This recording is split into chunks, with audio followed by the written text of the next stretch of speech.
Good morning and welcome back, everyone, to our Tuesday morning market outlook session. My name is Tony Zhang. I'm the chief strategist here at Options Play. And we start off this week on a very positive note that continues from where we left off last Friday, which was record highs on both the S&P 500 and the NASDAQ 100, which not only did we see record highs on the index, what's interesting enough is that if you look at the momentum indicators, we also saw that we made higher highs on price, we made higher highs on momentum. So we're really getting a pretty strong confirmation of this breakout here that we've seen here in equities. Not only have we seen these record highs on the two major indices, but if you look at kind of the broad participation of this particular rally. We'll take a look at that here in 1 second. But if you look at the equal weight S&P 500 index, we saw broad participation in this rally. So not only is this a rally with the market cap weighted indices, which typically mean that the mega cap tech names have been largely the driver of this market. But what we're really seeing is that the rest of the S&P 500 stocks are playing a little bit of catch up here and also joining in on this rally, which makes the rally overall health even stronger. So, like I said, we start off this week, a follow-on to last week, with just generally speaking, a strong bullish signal here across the board for equities. Even from a bond market perspective, the concerns around the bonds and the sustainability of bonds seemingly has eased a little bit here as well. We obviously have the big tax bill that the Senate is trying to push through here. Between the tax deal and potential trade deals, there are some bumps in the road with regards to the trade deal with Japan, but on the flip side, you have a trade deal with Canada that's going relatively smoothly. So not a whole lot here on the calendar, with the exception of the employment data that's coming out here this Thursday instead of Friday, because Friday is obviously July 4th. But overall, you have a pretty positive sentiment here to the broader markets. And more importantly, if you look at the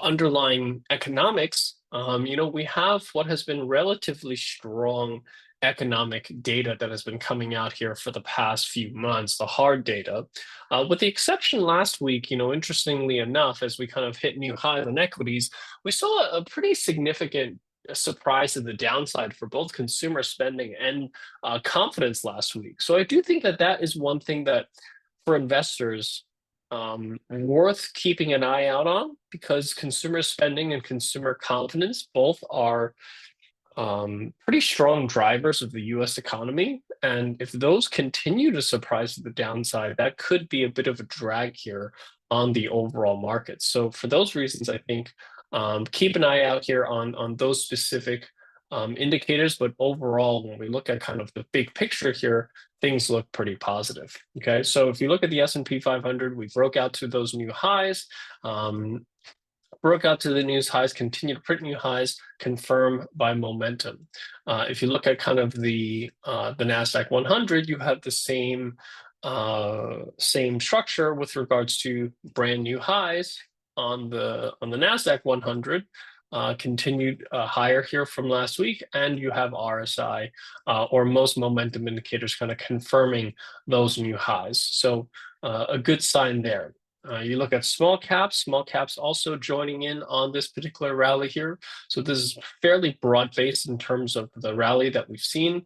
Small caps breaking out above that 210 level, broken out, came back to retest the support, starting to continue moving higher here. And then, like I said, the equal weight S&P 500, which you can use RSP to measure, you continue to see RSP also break out to new relative highs above that 180 level here. So the RSP is not at all-time highs yet, but it is making its way up there. And this is just showing us that this is not just the mega cap names that is dragging the markets higher, that you really have fairly broad participation across the board. And then if you look at HYG, if you look at corporate bonds continue to also march on higher here. It is starting to get a little bit overbought here. That's why we have this bearish counter trend signal that just got triggered here in high yield corporate bonds, because we've had a pretty significant move here to the upside in bonds that warrants potentially a potential short-term pullback here right now. But overall, we have a very clear risk-on signal here from bonds. And then if you look at TLT longer-term bond ETF, that also continues to improve here over the past month or so. This really shows that the overall concern from the bond market has eased quite a bit here over the last, call it 6 weeks or so, from what was once we had a couple of weak auctions, weak longer dated bond auctions that spooked investors a little bit, but clearly that is starting to ease some of those concerns. And I think the employment data that's going to come out this Thursday is one that we really have to keep an eye out on, because there is a Fed meeting in the middle of July to decide on whether or not they are going to lower interest rates. And this is the last employment data that's coming out before they have to make that decision. At the moment, the bond markets are still pricing in holding rates steady for July and having the first rate cut in September. And I think that at the moment, that's still the likely path. But there certainly is clear evidence that inflation is moving in the right direction, that the economy has relatively held up fairly well, leading the way for potentially lowering rates here, as many as 2 times, potentially 3 times before the end of the year. So with that, that's kind of where we currently stand here from the broader market perspective. Whoops, I did not mean to close that.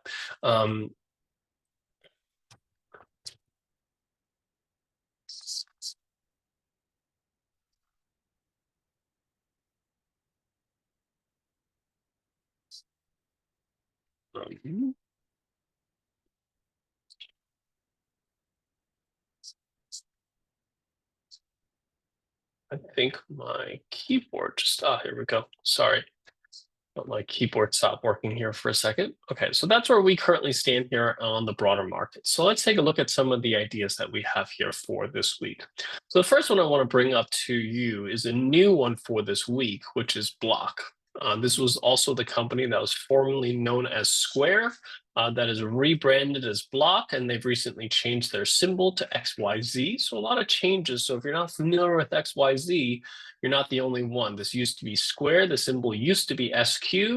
The company renamed itself to Block, even though they kept SQ as the name or the symbol, but then recently changed their symbol to XYZ. So a little bit confusing on that front if you're not familiar with XYZ or the name Block. But as you can see, this was a stock that we loved last year. But as you can see, towards the end of last year, the stock peaked just shy of 100 and really fell apart here back in early 2025. This was trading around, it was range bound between 80 to 100, and then kind of really fell apart here, traded all the way down as low as into the 40s at the beginning of May. But as you can see, this is a stock that recently has started to bottom and recover from this kind of bottoming formation. Recently broke out here above that 62 and a half level, retested that 62 and a half level as support, and now is making its way back up again.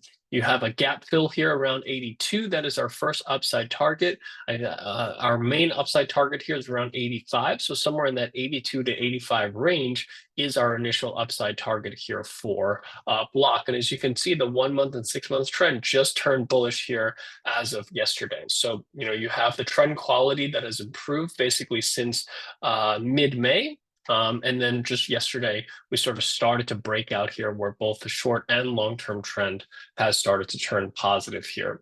And if you look at Block, it trades at around 14 and a half times forward earnings, which is about half of what the valuation of the industry. The industry is trading at around 26 times forward earnings versus 14 and a half for Block. So it's trading at a very low valuation.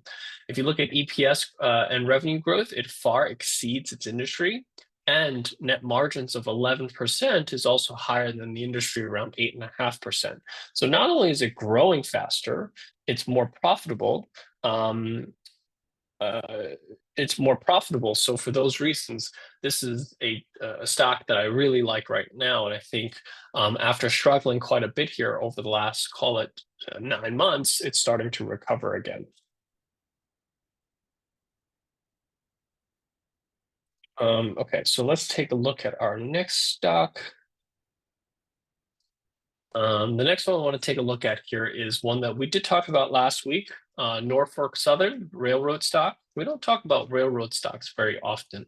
They're not particularly sexy or attractive, but this particular one, I think from the fundamentals make a lot of sense. As you can see, similar type price action here to the block trade in the sense that, it underperformed here towards the end of last year, beginning of this year, kind of formed that bottoming formation, broke out, came to retest that level of support, and is continuing higher from here. Our upside target here is 275, so we're not too far away here. But there's still a little bit of room to go to the upside. Norfolk Southern trades basically in line with the industry, 20 times forward earnings, which is dead center on where the industry trades. However, if you look at growth expectations, they also are pretty much in line with the rest of the industry. None of the railroads really outperform one or the other in terms of growth expectations, but where Norfolk Southern really shines is that net margins are north of 27%. Versus the industry is closer to around 6%. So this is a company that's far more profitable than the other transportation stocks in the industry. So for those reasons, the fact that it trades in line with the rest of the industry leads me to believe that there's a substantial amount of upside. And if you look at it from a price perspective, I'm not even necessarily expecting a big move here to the upside. A fairly modest move here to the upside is what I'm expecting because of the growth expectations are not particularly much more high than the rest of the industry. Okay, Alphabet is our next idea that I really like here at the moment. And we talked about Alphabet here last week as well. Basically, this is a stock that has started to trend higher here. You can draw this a few different ways, whether you want to draw it like a channel. Basically, we caught this near the bottom of that channel. We're looking for a continuation higher here. And we're just looking for this to continue moving higher here. Alphabet trades at around 18 times forward earnings, which is just below the industry average, around 19. But if you look at net margins, Alphabet net margins are north of 30% versus the industry is closer to 8 to 9%. So for those reasons, even though it's expected to grow basically in line with the rest of the industry, this is where I expect Alphabet to outperform and trade at a much higher valuation than where it's trading right now because of how much more profitable it is relative to the rest of the industry. And then Target is another one that I really like here right now because as you can see, Target has, like some of the other stocks that we've pointed out here, big underperformer here over the last few years. And what we're really looking for is a potential reversal here, a bit of a bottoming formation. Now, if we zoom in here, as you can see, Target hasn't quite broken out just yet, right? It's still kind of in this bottoming formation. But if you look at that trend quality, as you can see, it's continuing to improve and look more and more better here. We're really looking for that pop, for that breakout here. That breakout, in my opinion, would target us as 130 here to the upside. That's our upside target here, which is 130. Now, this is a little bit more speculative in nature from the perspective of we haven't gotten the breakout here versus all the other ones that I've shown you. We've gotten the breakout already. So this is one that is a little bit earlier, depending on your risk tolerance and the type of positions that you like to take, whether you like to be a trend follower or you like to trade counter trend. This is definitely a little bit still on the counter trend list, but there are some signs of improvement. And then the valuations look quite compelling. It's trading at only 13 and a half times forward earnings. versus the industry average is around 18 times. So you're trading at a pretty substantial discount to the industry. If you look at growth expectations, 9% EPS growth, 1% revenue growth, which is the revenue growth part is a little bit below the industry, even though the EPS growth is on par with the rest of the industry. But Target actually has decent margins, 4% net margins versus the industry average is around 2.3, 2.4. So, those numbers are not particularly high, but, generally speaking, retailers operate on very thin margins. Walmart operates on net margins under 3%, Target's at 4%. So for those reasons, I think that the fact that it trades at such a heavy discount reflects what I think is the compelling upside potential for this particular stock, or at least I think there's limited downside because of how cheap the stock is from a valuation perspective. So I think this is the type of stock that once it does break out, there will be a lot of investors kind of with their eyes on it. But until that happens, I think there's still a lot of investors on the sidelines, not quite ready to pull the trigger yet just because of valuations alone. But I think this is worth paying attention to, or at least adding to your watch list if you like to see a little bit more progress on the chart before you actually pull the trigger on a buy for a stock like Target. And lastly, Micron. Micron has been a strong outperformer here over the last couple of months. It's recently consolidated a little bit after that earnings announcement, but effectively it's broken out above this kind of big range that it's been trading in between, call it 85 and around 115 or so. This is a stock that's been stuck in this range for a long time, finally broke out here, and we're looking for potentially a pullback here and a continuation higher here. And what I really like about Micron is that a lot of investors that like the AI theme, invest in obvious stocks like NVIDIA or Oracle. But Micron produces the high bandwidth memory chips that go into the NVIDIA GPUs. And Micron has done a pretty significant retooling of their business to focus on this high bandwidth memory that specifically goes into these GPU chips. So for those reasons, I think it is a less obvious way to gain exposure to the AI infrastructure play for us in a stock that is trading at a much more reasonable valuation than NVIDIA. Right, I still think NVIDIA is an interesting investment for a lot of investors who have a longer term time horizon. But NVIDIA certainly is on the expensive side, right? It's trading around 33 times forward earnings, which given the growth rate and how profitable they are, is not that crazy, but it is on the higher end in terms of valuations. Micron, on the other hand, is trading at 10 times forward earnings. It's expected to grow virtually as fast as NVIDIA. But it's not anywhere near as profitable. Its net margins around 18%, which is solid, but nothing close to the 55% net margins that NVIDIA commands. So for those reasons, I don't expect Micron to trade at 33 times forward earnings, nowhere close to that. But I think it would be reasonable for it to trade at 13, 14 times forward earnings, given kind of where its net margins are and its growth expectations. So, that would reflect a pretty significant upside here, which is around 135. That's our upside target here for Micron. And then looking at some bearish ideas here for the moment, kind of a contrast to that target trade is Walmart. Walmart trades at, unlike Target that trades at 13 times forward earnings, Walmart trades at 37 times forward earnings with growth expectations and net margins that are really not much better than Target. Walmart growth expectations to EPS growth of 9%, basically the same as Target. Revenue growth rate of 4%. That's a couple of points higher than Target, but in my opinion, is that enough to justify the difference between 13 times forward earnings and 37 times forward earnings? I would say not. And then if you look at net margins, Walmart's at 2.75% versus Target actually has higher net margins of 4%.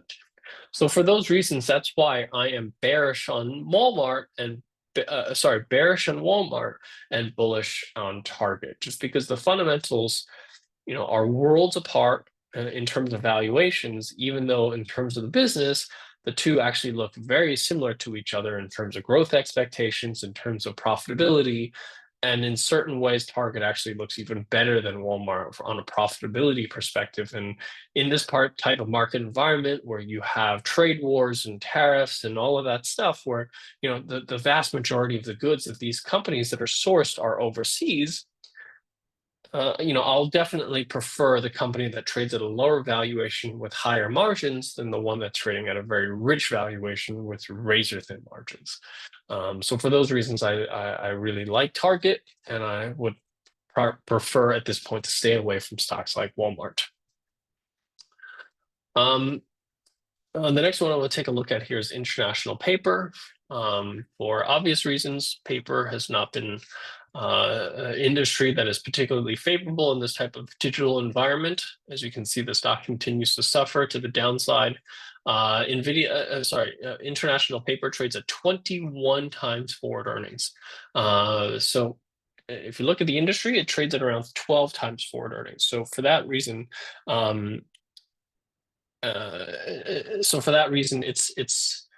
it's significantly overvalued. Now, part of the reason that International Paper trades at a relatively high valuation is that it's expected to grow relatively fast. Revenue growth of 13-14% far exceeds the industry. EPS growth north of 55% also far exceeds its industry. But net margins of only 2% is well below the industry average. So for those reasons, I believe that this is a stock that is overvalued and has some downside risks, in my opinion. And then the last one I want to leave you with is T-Mobile.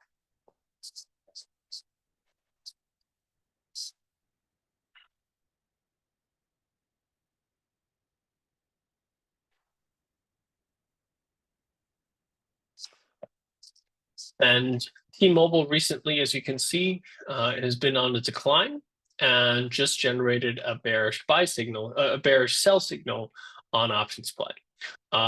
Basically, what we're looking for in these types of scenarios is a stock that's clearly in a downtrend. And what we're looking for is basically rallies in that downtrend, because these rallies are the best opportunities to go short, right? As you can see, if you go short on these rallies, you get a quick, fast move here to the downside, and that's really kind of what the setup that we're looking for right now here for T-Mobile. And T-Mobile, like International Paper, trades at a very, very rich valuation. We're looking at about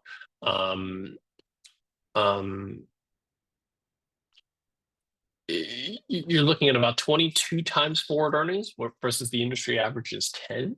So you're talking about a valuation that's more than double the industry average. It commands a rich valuation because it's expected to grow faster than the industry. EPS growth of 16% roughly versus 5% for the industry. Revenue growth of around 5% versus 2.5% for the industry. So it's expected to grow pretty, I would say, head and shoulders above the industry. But net margins are basically in line with the industry, 14% versus 13%. So is that enough to justify a valuation that's more than double the industry average? I think that that's a little bit on the rich side. And for those reasons, I think we are potentially headed lower here. And so far, that theory has proven to be correct as we continue to move lower. And today happens to be a pretty optimal day for a short entry on this particular stock. So with that covers what I wanted to share with you here for today. I hope that this is helpful in giving you a good understanding of what it looks like on a macro picture perspective, and then provide you with some of our top trade ideas here for the week. With that, thank you so much. I hope you guys have a great trading day, and I'll see you guys here next week.